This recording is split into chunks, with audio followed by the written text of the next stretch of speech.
ए की कार्य क्षमता बी से दुगना है। यदि बी किसी कार्य को करने में ए से 45 दिन अधिक समय लेता है तो दोनों मिलकर उस कार्य को कितने दिनों में कर लेंगे। तो ए की कार्य क्षमता ए रेशियो बी हो गया।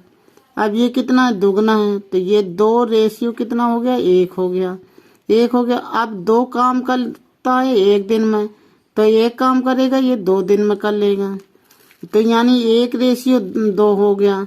अब इसमें एक कह रहा है कि बी किसी कार्य को करने में ए से 45 दिन लगता है तो कितना लगता है, अगर ये कितना लगता है, इसका 1 काम बराबर लग गया 45, तो यानी 2 का 2 काम बराबर कितना काम हो गया, तो 45 गुणे 2 तो कितना हो गया 90 हो गया। अब इन दोनों कह रहा है कि दोनों मिलकर कितना काम कर लेते हैं, तो अब इन दोनों को क्या करेंगे, प्लस करेंगे, कितना हो गया 3 काम, तो 3 काम बराबर 3 यूनिट बराबर हो गया 90 दिन, तो 1 यूनिट बराबर के 90/3, 3 से कट कर दिए, 3 एकम 3, 3 तिरका 9, यानी कितना हो गया 30 दिन। तो इसमें कितना निकलेगा 30 दिन निकलेगा। इसका ये आंसर सही है। अब देखेंगे नेक्स्ट सवाल। दोस्तों किन्हीं 2 संख्याओं का एलसीएम 2400 है, एचसीएफ 24 है। यदि एक संख्या 180 है तो दूसरी संख्या ज्ञात कीजिए। तो इसको इस फार्मूले से लगाएंगे दोस्तों। इसका फार्मूला होता है एलसीएम इंटू एचसीएफ। एचसीएफ हो गया equal to first number into second number, ये सेकंड नंबर हो गया ये। अब इसको इस फार्मूला में रख देंगे तो ये हो गया 2400 into 24 equal to first number 180 into X हो गया। अब 0 से 0 काट दिया, इसे काट देंगे 6 से 7 का 18, 6 चौको 24, 3 से काटिए 3 एकम 3, 3 24, 80 8 चौको 32, यानी 320। तो कितना होगा दूसरी संख्या 320। ये आंसर सही है। अब चलेंगे नेक्स्ट सवाल पे। ए किसी काम को 6 दिन में, बी उसी काम को 4 दिन में कर सकता है। यदि दोनों बारी बारी से एक दिन काम करते हैं तो और ए काम को शुरू करता है तो उस काम को खत्म होने में कितना समय लगेगा। तो दोस्तों ए काम करता है 6 दिन में और बी काम करता है 4 दिन में, 4 दिन में काम। अब इन दोनों को एलसीएम ले लेंगे तो एलसीएम कितना हो गया 12 हो गया। अब 12 क्या हो गया, टोटल वर्क हो गया, टोटल वर्क 12। अब 6 का इसमें भाग दिया, 6 दूनी 12, 2 काम आ गया। 4 का भाग दिया, 4 तियां 12, 3 काम आ गया। अब क्या करता है कि ए शुरू करता है तो पहले ए करता है, फिर बी करता है, फिर ए करता है, फिर बी करता है, इस तरह काम चलता रहता है। तो 2 करते हैं, फिर 3, फिर 2, फिर 3, इस तरह जो है काम चलता रहेगा। अब टोटल काम कितना हुआ, तो 3 2 कितना हो गया 5 हो गया। अब ये करता है तो 2 दिन करता है तो कितना हो गया 5 हो गया। अब क्या करेंगे कि इसमें 2 का गुणा करा देंगे, इसमें 2 का गुणा करा देंगे, इसमें 2 का गुणा, इसमें 2 का गुणा कराएं तो कितना हो गया 4। और इसमें कितना हो गया 5 दूनी 10, तो ये हो गया 4 दिन बराबर 5 हो गया, 10 हो गया सॉरी। अब इसमें एक दिन में कितना काम करता है, टोटल काम कितना था, टोटल काम 12 था तो कितना एक दिन में कितना काम कर ले 2 दिन, तो यानी कितना हो गया 12 काम कितने दिन में कर लेता है 5 दिन में। तो आंसर आपका कौन सा सही है, 5 आपका आंसर सही है, ये सही है।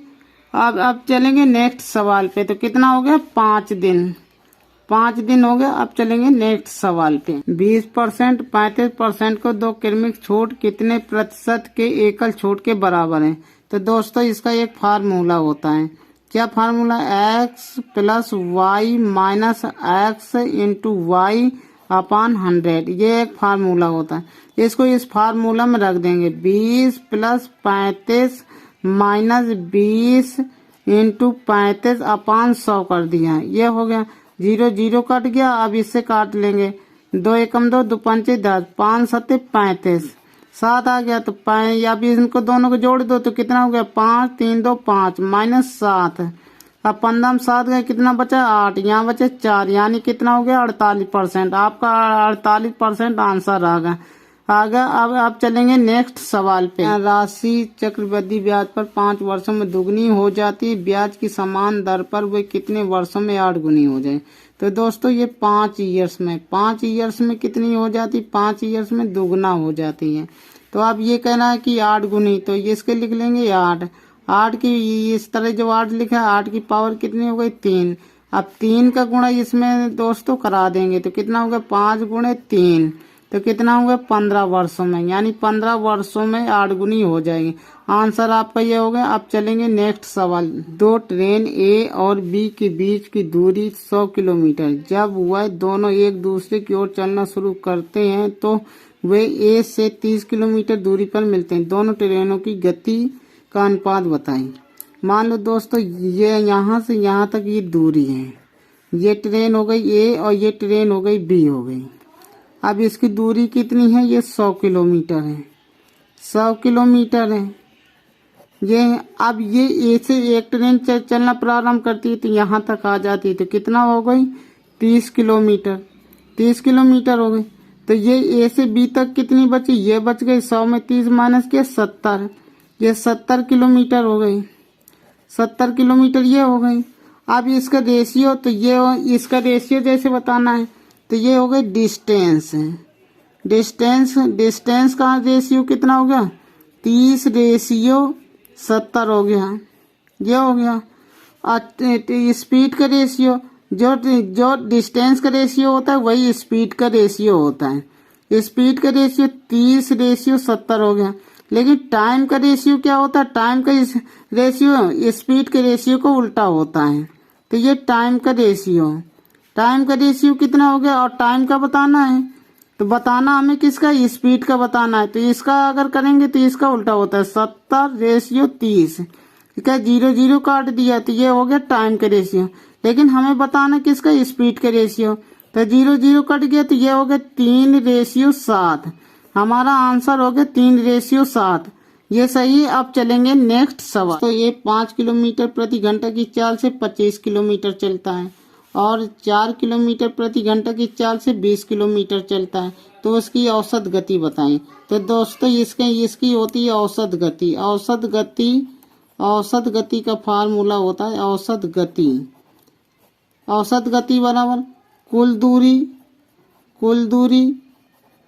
बटे कुल समय। तो ये इसका फार्मूला होता है।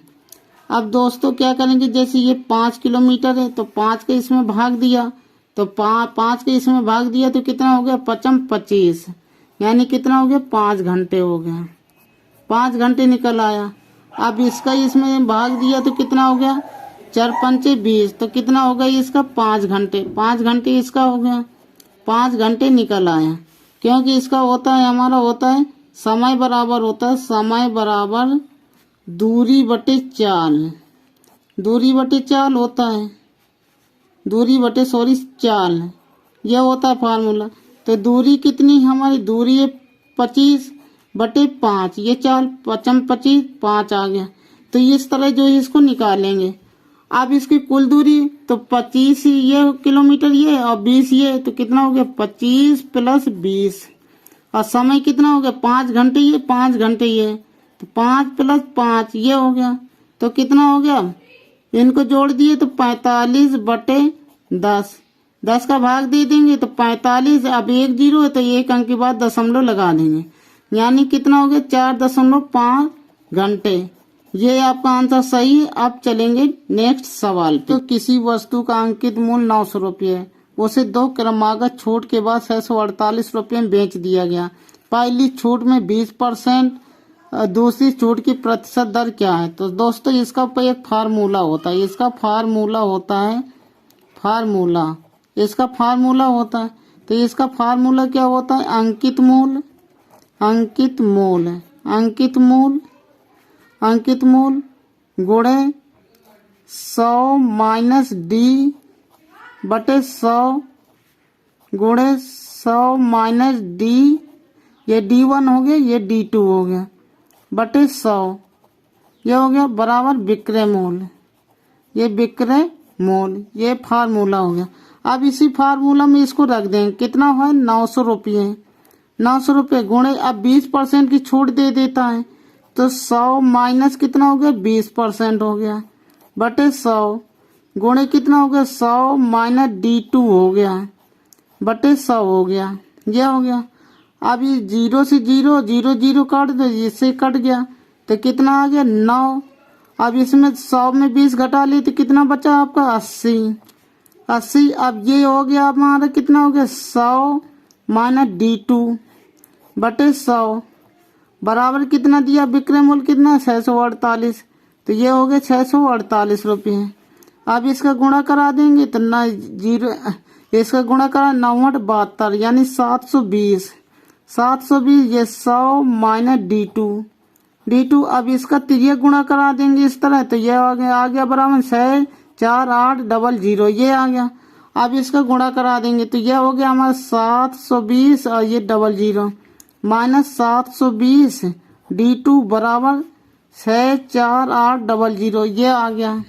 अब इसको घटा लेंगे तो ये 72,000, 72,000, ये प्लस का माइनस का हो गया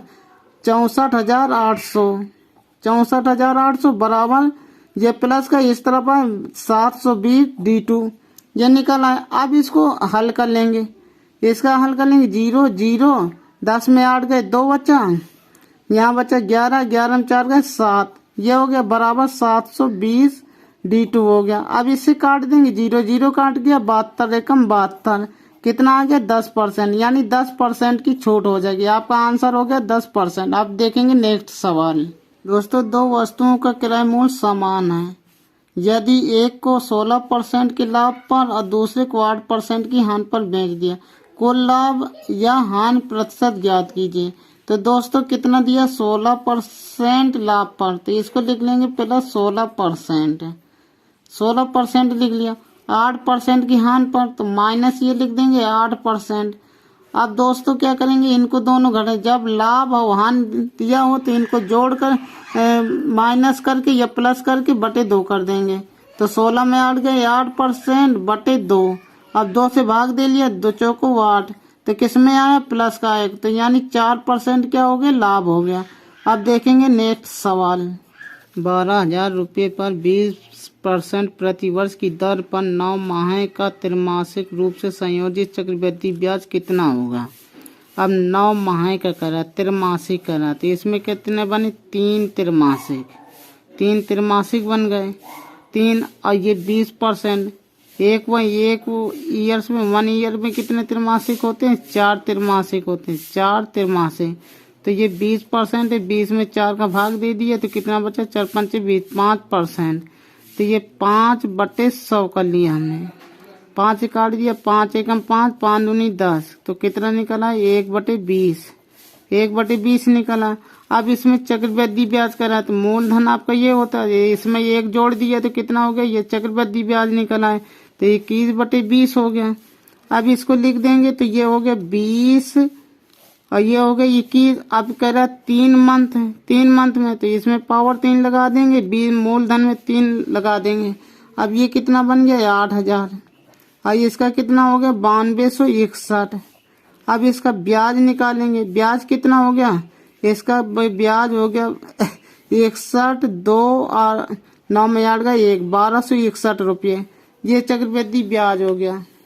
अब 8,000 रुपये, तो अब इसका कितना हो गया 8,000 रुपये, 8,000 रुपये में कितना निकलता है आपका 12,000 रुपये हो गया, 12,000 रुपये। तो 1 रुपये यूनिट बराबर कितना होगा 12,000 बटे 8,000 हो गया। अब चक्रवृद्धि ब्याज कितना है 1261, तो इसका हो गया 1261 गुणे 12,000 बटे 8,000, ये हो गया। अब इसे काटें 0 0 काट गया, 4 दूनी 8, 4 3 12, 3 का गुणा करा दिया इसमें तो 3 3 एकम 3, 3 18, 3 दूनी 6 1 7, 3 एकम 3, ये हो गया। तो ये या इसमें 2 का भाग दे देंगे, 2 का भाग दिया, 2 एकम 2, 2 एकम 2, दो अठे 16, 2 नाम 18, 2 एकम 2, 2 पंचे 10, यानी कितना हो गया 1891.5। ये आपका आंसर हो गया, ये आपका आंसर है। जय हिंद, जय भारत। अगर वीडियो पसंद आया हो तो लाइक करें, शेयर करें, सब्सक्राइब करें, बेल आइकन प्रेस करें। जय हिंद, जय भारत।